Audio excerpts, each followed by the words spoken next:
The day is here. The day that I've gotten so many DMs for this moment right now. So many DMs. Mikey, you've got to be the first one to do it. It's got to be you. Because of all the pictures of me carrying you around the SiriusXM studios. I always appreciate that. That's what I do. Because, ladies and gentlemen, Brendon Urie is a hard carry, just like we know in Fortnite. Your work is cut out for you, always, as always. Well, here we go. Brendon Urie, Panic at the Disco, back in the SiriusXM studios. Hey, thanks, y'all. After 3 long-ass years. Yeah, I missed you. I missed you, man. I missed you so much, man. It's good to see your beautiful face and hear your angelic vocals. You're too kind, always. Appreciate That's what I'm here for, you know? You build me up. Buttercup. You're my buttercup. This is what this is going to be like. It's going to be puns all night. I love it. Oh, gosh. You know, listen, let's get back into it because, you know, we all went into our little gopher holes for a few years. A little something, a little pandemic happened. Oh, yeah. That's something we all have in common. Yeah. I mean, listen, tour ended in 2019. You were going to take, obviously, the customary break that one takes after touring the entire world for like 2 years. Yeah. What did you do when you were finally home? Like what would you put your bag at the door, honey, I'm home. I put the bag down. It took about 2 weeks to unpack that thing. And then finally I just, was able to the cool down. And then COVID happened and we had the lockdown and I was like, well, I was already planning on a little break. So this is nice. This will, the longest I've been home, it's really like just testing, like everybody was tested, right? It was like, this is the most I've been around my wife, which is amazing. Let's really test our relationship, see how we do. And I was like, okay, I love you, but yeah, I actually like you. I like being around you. This is really nice. That's the true test of love. Yeah, exactly. Can't leave the house. Hardness makes the, distance makes the heart grow fonder. Yes. Living together really tests her. That and Mario Kart test relationships. Dude, those get heated. It's like Monopoly with family members. Oh, it gets dark. Yeah, 50 hours later. It's really dark. How's this game still going? And Grandma's just crushed everybody. Yeah, it's great. That's true. And she's on like her 5th drink, which is wild. Oh, yeah. Oh, yeah. So we're home. You're hanging with your wife and your dogs. Yeah. You extended break. Did the pandemic change anything about that, or was that just you plan to take time anyway? Yeah. It definitely. The one thing that changed was like we just didn't really leave the house, right? We weren't like going out and seeing how far we could stretch the curfews and stuff. Like I just didn't leave. I literally didn't leave the house for realistically about 8 months. Did not leave my house, not the property, nothing. I would go outside sometimes to get some sun. That was about it, and there was like moments of depression, just like with everybody. You were just falling in and out of stuff, lost a couple family members here and there, and it was just like, wow, this is really hitting us pretty hard. But I just became more grateful for the people that I had around me, and obviously like still getting messages, and we were playing games and stuff with the bros, hanging out with fans and stuff, and that's like stuff that I really appreciate. People that I know are there as a support system. It just changes everything, dude. It makes it amazing. Yeah, the perspective, because what, you learn that like obviously the journey is amazing when you're being successful, but it's the people around you that really keep you going on that thing. 100%. Because it's tiring as heck sometimes. Yeah, dude. Yeah, everybody gets down a little bit, and that was it's so important to have that. Yeah. Did you like pick up any new habits or just like, did you start a garden like everybody in the world? Did you learn how to bake bread? Like my wife got like the hydroponic little grow tower that, that you see like around the cities and stuff. And so we did that in the backyard, and she started doing a lot of gardening. So like we were just like making salad after salad. Cause I was, once like when the pandemic hit and the first lockdown happened, of course we ordered like a case of 60 bottles of wine, and we were like 3 bottles a day, just crushing wine. You know what I mean? And then at night pour a little bit of whiskey, get the brown on the throat. So it was, it was like just trying to fill your time with just like nonsense. Watched so many movies, just hung out with my dogs. So that was really sweet, actually. It was like the most time I'd spent, around my family, and it was just amazing. And I'm really grateful for that. But I kind of wanted to take a break. I didn't do a lot of music for the first, 6 months. I kind of I would play here and there, like covers or whatever, but I wasn't writing a lot. And anything that I did, it would be like one lyric, one line. And then I would just like drop and be like, it's kind of nice to have a break. I haven't really taken a break like that. Even on tour, I'm writing words and melodies and stuff and voice memos. But yeah, this was like a real serious break. And I had told you earlier, I was getting away from like the video game world, and I unplugged all my stuff one night and was just like, all right, I'm going analog. I'm really curious.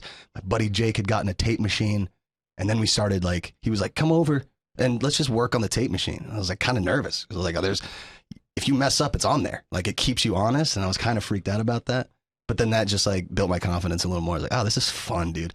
I don't think I want to go back. So then now I've got a tape machine and this console, and like, it's just been fun. It's finding out new stuff. I mean, I was going to say, did you learn anything about yourself? Which seemingly you did, obviously. Yeah. It's like this weird, like being scared. Can I still do this? Even though obviously. No, that's a very real thing. Yeah. And what about, did you learn anything about your family too? Like you said, you're around them now. So for a long period of time, things that you might not have known over the past however long, you're like, oh, wow, I didn't know that. Really? Okay.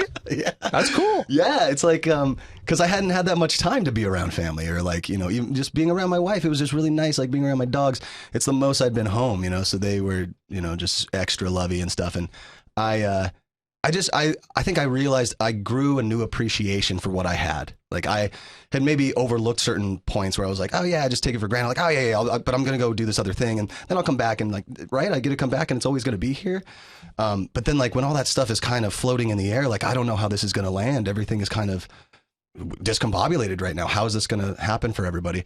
That really made me appreciate what I have. And so I just kind of took that time to be in the moment more at home instead of like drifting off like I would always do. I'd always be thinking of the next thing to do. And this was like, I have no plan for that. I really have no plan. I didn't have a plan for an album. I've said that in the past, but this was literally like I was writing, for other purposes. I was like, I don't know where this is going to go. I don't know what it's going to be, or if it's ever going to see the light of day. I don't know if people are ever going to hear this music. And that was really where I was living for a while. I was like, I'm just doing this for myself. And that's where the tape machine came in. It was like, oh yeah, this is like, I love the way it sounds. I love the way we're working. You either get it right that first time, or it's just going to be sloppy, and you'll be able to tell. Like you can't hide behind a lot of the stuff. And I like that honesty. It's kind of scary, but it's really fun, rewarding. And that's cool, because after that long of a forced disconnect forces you to be like, well, all right, who is Brendon? What is Panic at the Disco without, when you have to like hard decouple them. Totally. And you have to like, all right, well, I'm a husband, I'm a dog dad, I'm a et cetera, et cetera. Yeah. And that's like, oh, you get back to him, I'm also this. Yeah. And now you can kind of be like, understand who you are. Yeah. When stuff like that happens. That's exactly right. Yes. Well, 100% I agree with that. It's really cool to rediscover. And like, I think everybody did, right? You had like a little self-discovery of like, all right, this changed it for everyone. Who am I now? Like, what is happening? This is all like kind of, put me in a funk. Everybody's mind's a little cloudier. Like, what is happening? I don't know how I feel about this. Like, how do I really feel about where I'm at in my life? What is the band? Who am I? Am I just this, title that people see me as? Am I just a celebrity? Am I just this and that? Am I just a musician? Am I performing all the time? Or what is actually happening? Just growing that appreciation is nice. Through the difficult times, you just find that appreciation at the end of the road. Yeah, I'm just glad, and I hope a lot that obviously the pandemic sucked, but yeah. I hope the lessons and stuff that we all learned, and I hope we take them with us moving forward. Even though obviously everyone wants to get out of the house and go travel and do what we all get it. Yeah. We're all just like itching to get out there. Yeah, 100%. We need that vitamin D badly. Yes, sir. Oh my God! But it's really cool, and I'm glad you're here, and I'm happy that you're here to share music and other stuff with us. Because again, I'm getting mushy. I'm just happy to see you. Same. I missed your face, dude. I missed your voice. I missed your face, and you were so kind. I was telling you earlier, like you would hit me up and just little text here and there. It was just like, hey man, just checking in. I really appreciate that. That was really nice. It was just nice to hear from you. No, I'm honestly at the end of, and we'll get into this in a minute. At the end of streams and stuff, I always tell people like a handful of things, but the one that I always say, especially you had mentioned lost. I said I haven't said this on the air. I lost my dad during the pandemic, right? So I was already moving towards this, and I tell everybody, if you're thinking of someone, don't wait. Yeah, because you never know. 100%. If you're thinking about someone, text, call, DM, just do something. Yes. And that will, at some point, it'll connect. If it doesn't, whatever, you at least got it out of your heart. Yes. And that's all that matters. Don't wait. No, never wait. Yep, never wait. That's brilliant. Couldn't say it better myself. Bros, fans, trust me, we're gonna talk about the music. Yo, we'll get there. Speaking of Bros, I mean, there was a chunk of time where we played Fortnite and video games, and you streamed on Twitch and communicated with chat during this time, even backstage on tour for a little bit of the tour too. Oh yeah. Converted my whole dressing room to like a gaming room. Yeah. What you think you're ever gonna get back to that, or that was like an era? No, I don't know. Yeah, I mean, I've definitely revisited stuff that I've stopped for a time. Yeah, that one, like, I still love video games. I had been doing it so much, and I started thinking, like, we were talking about pandemic and everything, like, how can you not discuss it? But I was thinking, like, what's bringing me joy? Am I doing this because I feel like I have to? And after a while, it was kind of that. It was like, I love spending time with the bros, the fans. Like, it's so fun to connect and understand, like, who they are, get to know them, where they come from, their creativity. It always blows my mind. Like, even today when we played Today Show, there was this girl who had an American Girl doll, and she had knitted a replica of my jacket, and like had the little, flower brooch, and it was awesome. And I was like, that's right. It's insane to me that I forget how creative and loving and sweet all the fans are. And that just makes me so happy. And I like almost started crying on stage. I was like, no, you have to go get in cameras. Like, you got to calm down a little bit, dude. I'm such a softie. But that was like, I love doing that stuff. So there's no way that I wouldn't go back and be able to hang with fans. That's just like a safe place. But after a while, what I was doing with streaming and stuff, I was like, oh, there's, so many people watching me. And anytime a camera's on, I'm like, oh, I'm performing. You know what I mean? Like, with that many people watching, like, not every time, like when we're just talking, you and me, like, hey, we're just hanging out. But when I was doing like certain stuff, I'm like, oh yeah, this is just like a performance at a certain point. And I don't want to do that to them. I don't want to give them some false identity of me. I want to be like, no, like, I want to show you exactly like who Brendon is. I'm not, trying to perform for you. I just want to hang out. And that was happening like less and less. So I just had to take a step back, and I was like, what is really going to bring me joy? And it was spending more time with my wife. I was just like, dude, I love my wife so much. I need that time. Like we were saying, like, don't wait. Don't try to postpone this or procrastinate any time with your family. And that just made me like, fall in love more and have a deeper appreciation for what the fans have done for me. When I go back there, like today I saw them, and I saw the bros that I've had in chat, and like we've hung out, and it never surprises me how just amazing they are. It's so mind blowing. And I'm like so incredibly grateful. So yeah, I don't think I would ever just stop entirely. Because it's too fun. I remember all of the fun we had. I mean, dude, we would do the customs in Fortnite, and like that was just fun. It was just an excuse to hang out, Absolutely. So like, there's no way that I could ever just like not go back at some point. And let's talk about their graciousness too. I mean, because a lot of the donations and bits and whatever that go to the Highest Hopes Foundation, and like their support of that and everything that you do with that is obviously amazing. Yeah, there were times like I just couldn't hold it in. Like even now, I'm like starting to freaking tear up a little bit, but. They like, it's so crazy, dude. Like, whatever walk of life they come from, whoever they are, whatever they've been through, they still find the time to donate money to something that they fully believe in. And that like, it just sparks my generosity too. I'm like, I can't believe that people are this kind and selfless. Yeah, it's reinvigorating. It just like, gives you a sense of hope. It's really nice. Yeah, I mean, listen, we live in such a weird, divisive, crazy world. Yeah. And like the little beams of light like that are like the thing that, like I said, it's the people along the journey that really kind of help propel. Absolutely. And every once in a while, something like that, to your point, like just hits you and you're like, yeah. I literally, I think there's like, somebody sent me a thing, was like, it's really cute, but this is funny. I hope you think it's funny. And they sent me one where like they were donating so much, they went like on this like donation train, right? And after a while, it became so much that I was like trying to mute the mic, and I had a mute button, but for whatever reason, it didn't hit my brain to do that. And I was just like, like I literally whimpered out loud, and I realized it. And I was like, that's a real moment. Like that's really nice to share. At the time, I was embarrassed. But then I thought about it, I was like, no, that's just real. Like, that's how you guys make me feel. Y'all make me feel just so grateful and so much love that, you get to see like me whimper a little bit and cry out of joy, out of pure love. Yeah, if anything we've learned during the pandemic and through like, even like TikTok and stuff like that, is being your authentic self and just giving a genuine reaction. Yeah. It warms and touches people in a way that encourages them to either maybe be their best self. Absolutely. Or do something good or whatever the case is. Yes. If anything, it sets an example and gives people other people courage to do the same. Just be honest and loving. Just share the love. I love it. Yeah, sometimes a good cry is a good cry. I love a good cry now. I've totally accepted it, and I couldn't be happier. Yeah, like that time you and I watched The Notebook and we're holding hands. No, sorry, that didn't happen. We snuggled under the same Snuggie, and it was great, man. One dog in one hand and one in the other. No, now I'm just making stuff up. This sounds nice though. I'll make the popcorn and we'll do it. All right. Yeah. Sorry, Sarah. That's his wife. This is a bro date. It's fine. Yeah. It's okay. Oh gosh. All right. I promise we're going to talk about the music. I was looking at the music and I was like, I write sins, and I'm like, dude, it's almost 20. I'm sorry, 20.0. It's almost Seriously? 20 years. Yeah, it was 17 years ago that we did that song. Oh my gosh. Yeah, I mean that's so wild, dude. Like what a crazy trip, you know. I don't feel any more mature. I don't feel any cooler.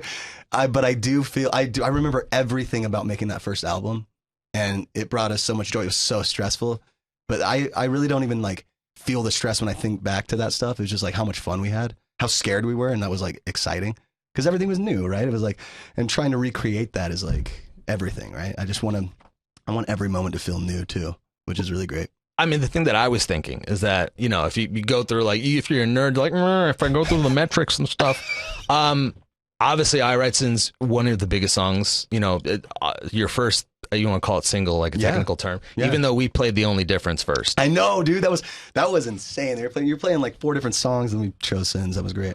But now that being one of the most popular songs, and then off the last album, whether it was, you know, High Hopes is a totally different level of song. Yeah. Thinking about kind of those two bookends and like the journey in between. Yeah. Did you have a chance to reflect at all? And the fact that, I mean, that's just insane, wild. It's crazy. Yeah, it really is. And like, of course, we all had time, right, to just think, about like everything that we've been through, and like where we're going, where we've been.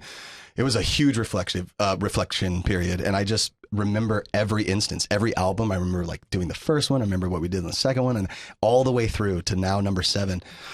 It's like kind of mind blowing. I sometimes I can't remember everything all at once, but I'll like do something and it jogs my memory. Like, oh yeah, I forgot we did that, and that was really special for that time. I can't believe I thought that was a good idea, and I'm so glad that I did, because I just took a chance and like it paid off, because I couldn't be happier about the way it's turned out. But that's wild, dude. Oh my gosh. I remember like the first shows we played, we were reminiscing over dinner a couple nights ago, me and my buddy Tony, and we were just talking about like, man, when everything started, you know, we were opening like 1 to 5, and we would start as soon as the doors would open. And one of the shows we played in Houston, and there were like, it was like a diner, and there was a stage that was like 2 inches tall, and there were like 4 people in this diner, right? And after our first or second song, I think it was the second song, we only got 20 minutes. Doors had just opened. No one was really in there. And we were just like, screw it, man. Let's just like do our set. It's going to be fun. And like after the second song, one guy eating like a plate of fries was just like, and just slow clapped us, and I was like, all right, that's a low point. But then we just kind of laughed. And then afterwards, we didn't see that they had a different area for fans. So there were like 4 other fans that had driven from like El Paso or something. And that was so sweet. And that just made me realize, like, yeah, you don't need like all this praise and accolades. Like there are people out there that will appreciate what you do if you really care about what you do. And that stayed true. And that's really sweet. That was really fun though. I like a good slow clap burn. Dude, that is, if you don't have a slow clap moment in your life, what are you doing? Also, by the way, I said slow clap burn, so maybe edit that out. Slow clap, maybe without sans burn. Because nobody wants the clap burn. Oh God. This is what happens when we hang out. Just the really random moments that clip it. No, I verbal vomit. I'm so sorry. Oh God. But thinking along those lines, even more so now, because it's just so noisy out there. Yeah. I mean, people forget art is subjective. Like, there's no like best, worst, like all these charts and other things. Like, it's either you like it or you don't. Totally. There's no reason to go judge someone else's taste or thing. It's like, maybe you don't like this thing and you like this. It's whatever it is. Yeah, absolutely. You know, just focus on the stuff you love. Exactly. Yeah. If you're on board, get on board and go for it. Yeah. I love that. Oh man. So you've reflected on this journey that's been just so wild to this moment, and you're on the 7th album after, touring the world for so long. Well, first of all, what do you remember about the crowds from touring the last album? Because I mean, gosh, that was a huge mountain, a huge moment. Dude, I remember, like, you know what, how they say, like, you don't remember what someone said, you remember how they made you feel. That's exactly what it was. I would think about tour, and I would, like, the last show we played was in Brazil, in Rock in Rio, in October of 2019. And I remember there's a zip line that goes across right above the heads of the audience. And I remember just like playing High Hopes, the end of the set, and just person after person zipping on this line and just being like, and like singing the lyrics at you. And I was like, this is the wildest experience of my life. I remember feeling so happy, genuinely just jovial in that moment. That's the things I take away. And today when we played again, this is like the first time I've been nervous on stage. I actually had like dry mouth and stuff, and I was like worried about everything. And then as soon as I saw the fans, I just had the biggest smile. I couldn't stop smiling. It felt like home, you know. It made me feel really at ease and just so much love. And that's like the stuff I'm grateful for. They make me feel amazing, and I hope I can do the same. You know, I hope I can return the favor and just make them feel invincible. Yeah. Well, now we have tour starting in a few weeks. What knowing that you just got that feeling from the Today Show earlier, what can we, aside from you getting that energy from the fans, which I was going to ask, are you excited to feel that energy again now that you know after 3 years what it's like? Yeah. Oh, dude, I'm so insanely excited because I was already excited just thinking about it, but it's different when you get in the moment and it's happening. Like when you're on stage, that kind of adrenaline that hits you, it's just an entirely different thing. And it, like I said, it feels natural, and it feels just like love. I can't express, I mean, it's hard to put into words. It's kind of ineffable, but the best way I can describe it is like, it just feels like love. It's insane to, you know, put so much work into something that you do really love. And then to get that in return, it's just kind of a game changer, man. So after today, it's like, it's done. I can't wait. Tour's going to be bonkers. It's so cool, dude. I cannot wait. And it's going to be fun. I mean, there's like, you know, we're playing new stuff, you know, I won't reveal yet, but we've added new songs that we've never played live before. And that's always exciting, dude. Like when was the last time we did that? You know, like we've kind of kept it the same set for a while. And then this time around, I was like, I mean, the world is new, you know, there's something new about it. It feels fresh. We got to break out and do something extra. So we were, adding a few songs that we've never done before. And cool. What about, I mean, you know, so many people from the last tour remember a giant piano floating in the air going, oh my, okay. That's nuts. Without obviously spoiling, to share what theatrics can we expect? Because, I mean, you can't have a Panic at the Disco show without theatrics. Yeah, of course. No, there's always going to be something in there. I'm just a very dramatic person. This time around, you know what it is? I'll say this. I missed everyone. I missed you. I missed the Vros. I missed the fans. So really, like, without overstepping boundaries in this, you know, new COVID world, I missed everybody. So I, you know, want to set up the stage to kind of be able to get a little closer and to, you know, I missed everybody, and everybody was kind of locked up in their own world and couldn't really be around each other. And again, like just being respectful, I just want to get back to like seeing everybody's faces up and close and personal. And that's something that is going to happen for sure. You know, I know that we can't walk through the crowd anymore, and that's like something that won't, but yeah, essentially like the way that the stage will be set up is, I just want to be able to like make some rounds and say hi to people and stuff. And that's definitely going to happen. I think it's gonna be fun. Now we're going to talk about the new album in a second, but you said new songs, and I have to bring up House of Memories because that song just took on a life of its own at some point. Dude, it really did. Thanks to you know, Reels and TikTok and everything, and it's just like, media.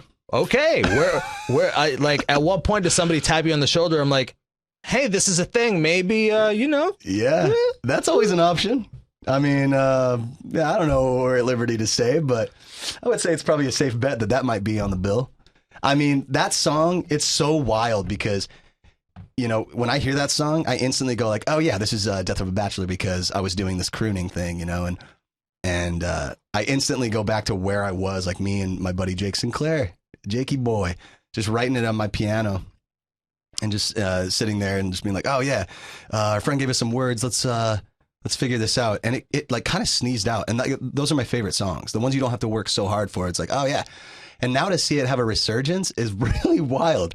Because it's like, oh, I didn't have to do anything extra. It just somehow found a place. It found a footing and people seem to enjoy it. I was like, yeah, maybe that's something we can give back to them that we've never done before. I love that. That's just a new experience that I didn't have anything to do with, and I couldn't be more grateful. It's kind of insane. That's one of like the blessings and beautiful parts of the internet now that Yeah. people can just like take something, create a narrative, create a story. Did you see any of like the TikToks and stuff that people that the people were making? Dude, I love the remixes. Like the way that they were speeding the song up, I was like, oh, that's like way cooler than how we recorded it. So maybe there's something about that.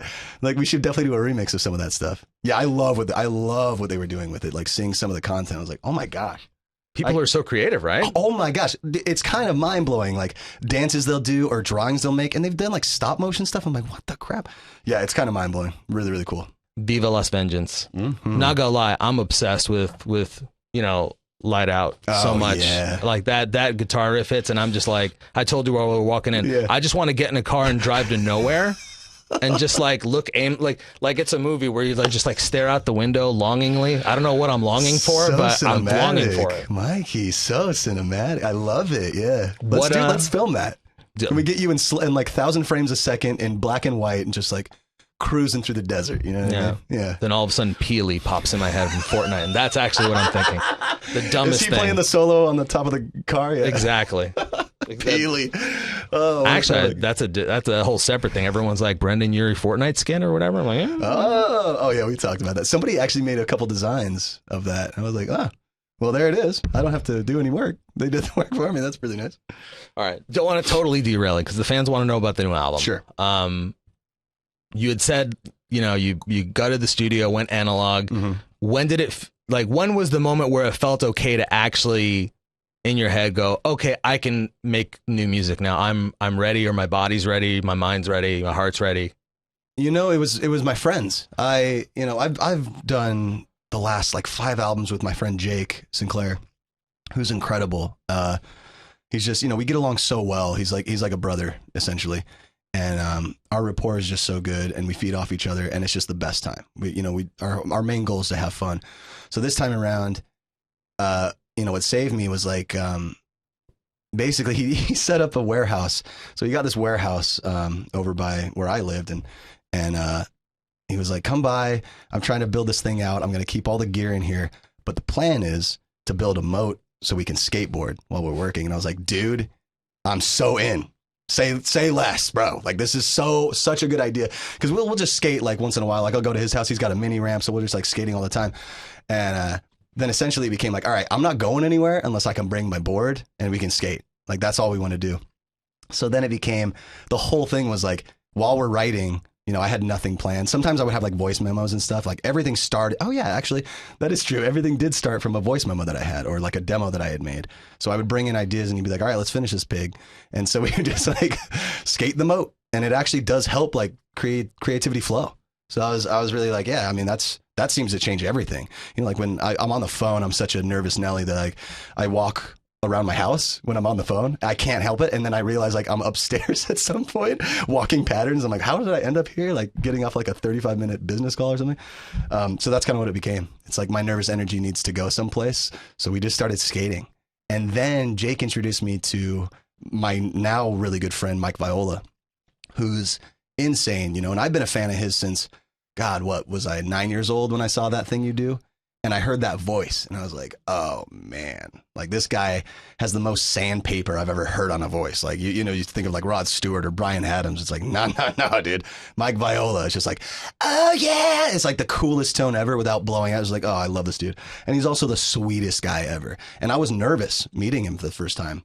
But then when we first met, we wrote a song together, and that was middle of a breakup. And I was like, oh dude, we get along so well. This was like instant friendship. Like, it didn't have to work for it, I think also like going through what everybody went through, just having a deeper appreciation for each moment, like living in that moment. Let's just be here right now and have a good time. And we really did. That's kind of where it came from. And we started using tape because Mike comes from that world. Like he's been doing stuff since the 70s. So like this guy, he came from like 4-track Tascam cassette recorders, and then he upgraded to like 8-track tape machines with 1/2-inch reels and all this like cool nerdy gear stuff.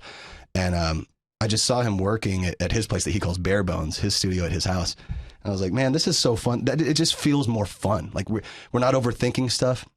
And I remember like how bummed I would get sometimes when you record something and you have to go back, revisit it, and like fix something. And I was like, I don't want to do that. I don't want to do that this time. And Jake was like, okay, well then you got to step up your game and make sure that you record it right the first time. Because if not, then you just have to like re-record a new idea or just redo your vocal, because it's going to sound real poppy and weird and like not poppy like pop music, just like clicks and pops and stuff. And that was mind-blowing to me, because we had kind of done that on Pretty Odd, but it was definitely like going into Pro Tools as well, so we could, you know, fix some stuff and tune some other items. But then like this time around, it was like, nah, let's just go back. It just feels more fun jamming together as a 3-piece. So it'd be me on drums. I did all the drums, Mike on guitar, and Jake on bass. And we would just sit there and track it together. Mono drums, you know, one channel, and I would just sit there and we'd play together, and no click track.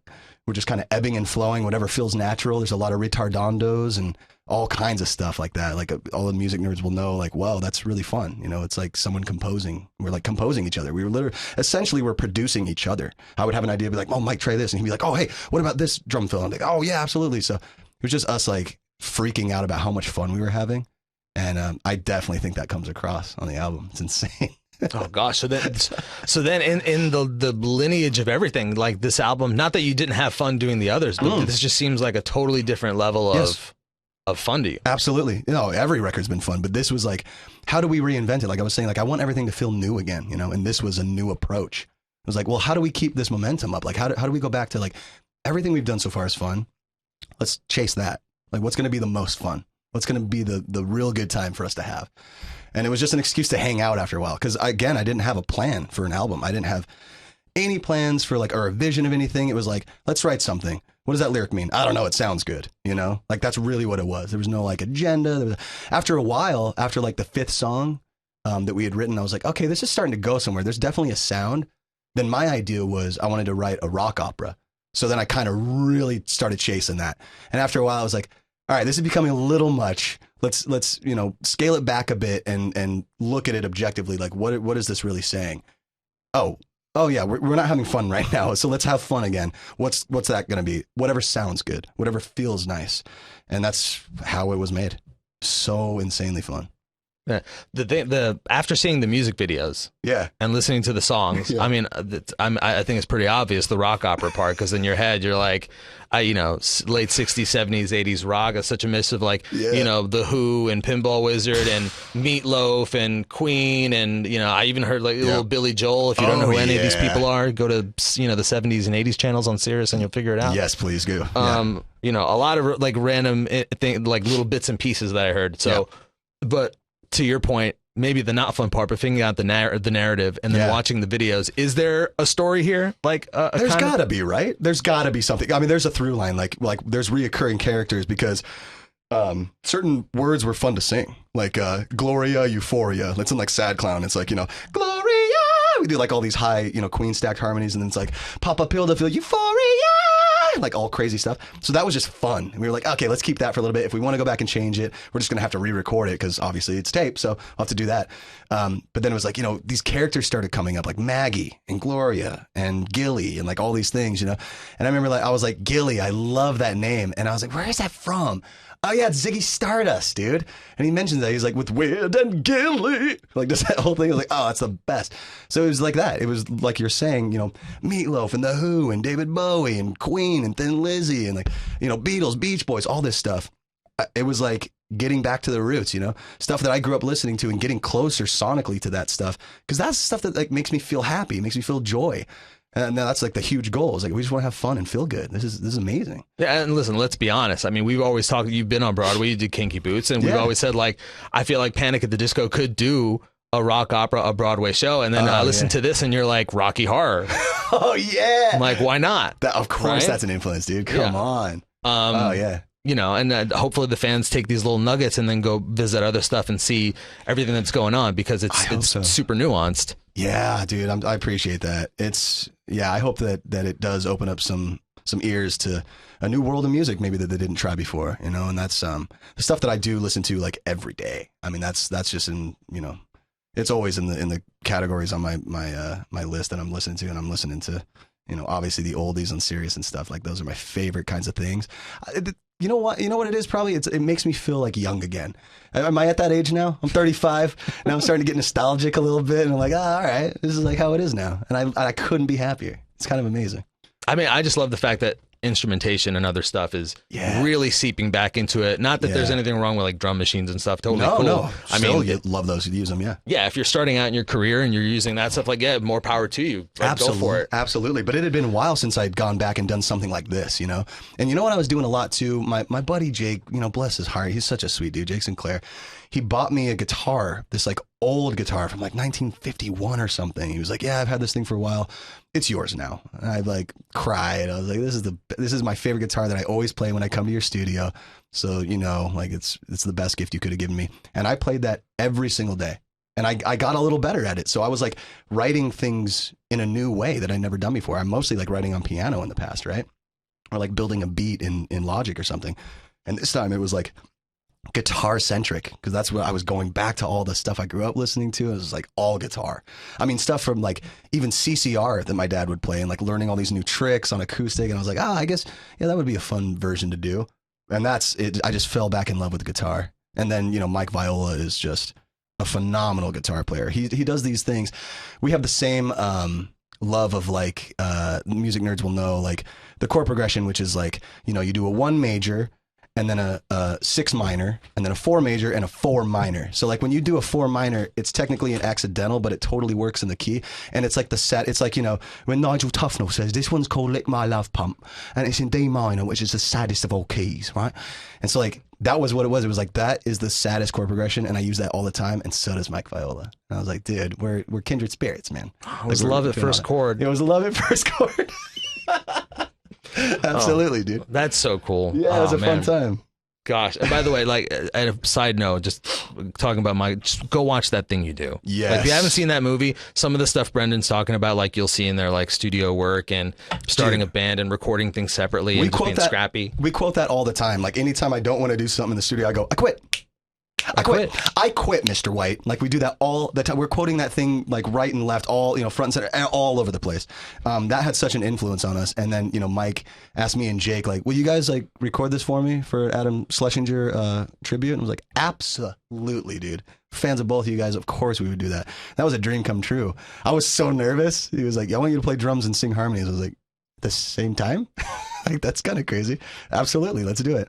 So it was like accepting new challenges just because we were having a fun time hanging out. And yeah, God bless Mike Viola, dude. He's the best. Yeah, and if for any of you who want to see it, I went down a YouTube rabbit hole and I found it myself. So if you go on YouTube, you'll see Brendon playing the drums and they're playing the song That Thing You Do, and you know, playing the part of Shades, if you know the movie. Brendon Urie. Baby, Tom Everett Scott, my dude.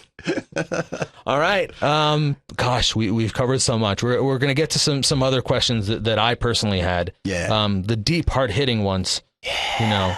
I'm not going to tell you what they are because it's going to be a surprise. All right, more with Brendon Urie and Panic at the Disco on Hits1. All right, we're back. I mean, honestly, like, time flies. We've been doing this for, it feels like, and we've been here like an hour or two at this point. Really? Yeah. Give or take. It never feels that way with you, Mikey. That's when friends get back together. That's exactly right. You could sit there for 10 hours and it's like nothing went by. That's crazy. Yeah. It's honestly, I like to quote like Paul Rudd being on Hot Ones, like, look at us. You know, look at us. That was a great episode. Right? I love that. You know, I always, let's be honest, you know, there was somebody that was kind of in the thorn of your side over the last album. His name is Bebo. We haven't seen him in a hot minute. He's, you know, some might call him a little bit of a troublemaker, maybe an instigator. Definitely. How definite thorn in the side. Yeah. Is he still a part of your life? You know, we didn't see each other at all through the pandemic, and I couldn't be happier. I got to be honest with you. Sometimes you got to cut toxic people out of your life, and Bebo is definitely up there. You know, it's.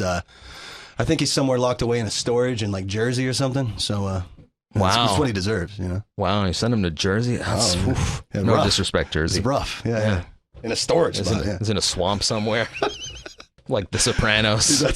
In a forest. We took this guy out to the road, threw him into a swamp. We'll never see him again. Forget about it. Forget about him, bro.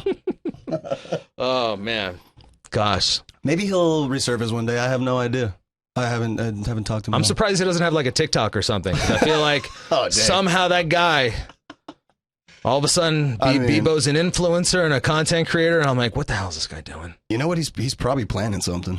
He's probably like sitting there scheming. Like, I was gonna say, scheming back the on word. TikTok. Yes, definite schemer. Oh, he's a schemer and a scammer. True. Bebo. I also feel like for some reason he's probably in heavy gambling debt. I don't know why, but that's you're definitely not wrong. He's got such a problem. It's a problem. How much of a problem he has? Yeah, I'm gonna walk into like Atlantic City and all of a sudden like, is that Bebo on stage singing? Oh yeah, covered in bruises for quarters. Yeah. Doing penny slots, man. I mean, come on, he's got to make it back somehow. So yeah. You know, or in true fashion, he's probably playing, like, this is getting really nerdy, probably playing like Baccarat or something, like from the 50s. Oh, wow. That's solid. Google it. I bet that's probably the case. Yeah, he's old school. Yeah. Oh, man. Gosh. I mean, we really could do this forever. We really could. That's how long we've been together. Yep, that's right. That's how long we've known each other. But that amount of time is as much as Bebo deserves. We don't need to talk about him anymore. Yep. He'll find a way. Oh, Bebo. Gosh, what else? The fans have been so great. They've been literally DMing me and asking me nonstop for us to have this chat, and I'm glad to be able to do it. I'm not gonna lie, I've harassed some people. I'm like, dude, when's my guy coming back? Yeah, it's been a long time. I need my homie. I'm honored. I know, it's good to see you, dude. It's good to be back. Gosh, is there anything we missed? I think we covered life lessons. Yeah, we've both grown up. The pursuit of happiness. Oh, absolutely. That's key. That's top priority. Yeah. Anything on the album you want to share about the songs and stuff that the fans maybe should know? You know what's funny is I think about, like, Sad Clown was one that happened. There's a song called Sad Clown. Video's out now too, by the way, which is video's again, out dramatic. Now. So that idea came about because we had recorded real harpsichord, right? There's this guy named Curtis that makes these harpsichords from like scratch. It's amazing. It's like really, really impressive. And he's such an artist and a phenomenal harpsichord player. But he brought this one, we had rented one, and I was playing like real harpsichord on that song, And as soon as we listened back to the mix, I had the video in my head already. I was like, oh, I see it. 100%. It's this like 17th century, almost like that show The Great, about Catherine the Great, meets The Favorite. That movie with Emma Stone and Nicholas Hoult and all these people, Rachel Weisz. And I was like, that's what it should look like. That's the vibe. And I already had the dance in my head. I was like, I know how it starts. And I know about the first 20 seconds of this video. And then we hired Monica Felice Smith, who's an amazing choreographer and movement director. And I showed her my moves and she goes, got it. Logged. I already understand like what this video is going to be. And I was like, great, we're on the same page. And we got the first cut back and I was like, all right, so it's done. Like we didn't have to change anything. There was nothing had to be edited. We're like, oh, this is brilliant. And that was so special to me. It's like, we had so much fun making the album. I wanted it to reflect in the videos. And so that's what it was. It was like, let's have the most fun. Let's just be ridiculous and silly. Sometimes cinematic and dramatic and sad. And then it flips around and it's goofy and silly and it's just fun, So that's really the goal. It was like the pursuit of happiness. Like you said it best, Mikey Piff. And I'd be remiss if I didn't ask. I mean, we've already got like a bunch of videos. Are there any more? There might be a couple in the works. I definitely have a couple that we shot that have not seen the light of day yet. So that's a lot. That's a lot over the last 3 years. We've covered all the trials and tribulations and lessons, and then start like the fact that you've started music, did a whole new path, filmed a metric ton of music videos. That are still. I mean, dude, we shot 6 videos in 9 days. Bless Brendan Walter and Bashir, everybody just involved with that, and Deshay, like everybody that was involved in that, Teenage Inc. Productions and everything. And God, it was a blast. I can't believe we did that. 6 videos in 9 days is kind of wild, but everybody was so organized and understood, like, let's just keep it fun and light. We don't want to overwork everybody. And so we did. It was great. Dude, well, thank you so much for being here. Dude, thank you. This is the highlight, literally, of the, not just the week, but like this is the highlight of my trip, bro. I'm like back in New York after 3 years. This is my first plane trip. I took a plane trip today.